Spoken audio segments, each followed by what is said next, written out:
Light bill आलंय काय? महावितरण 2000 रुपये लाईट बिल 2000 रुपये देते.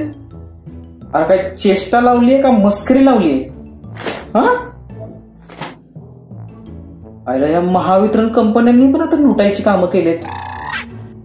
घरामध्ये तर आमची लाईट चालूच असते, टीव्ही तर कधी लावतच नाही, तरी एवढं लाईट बिल.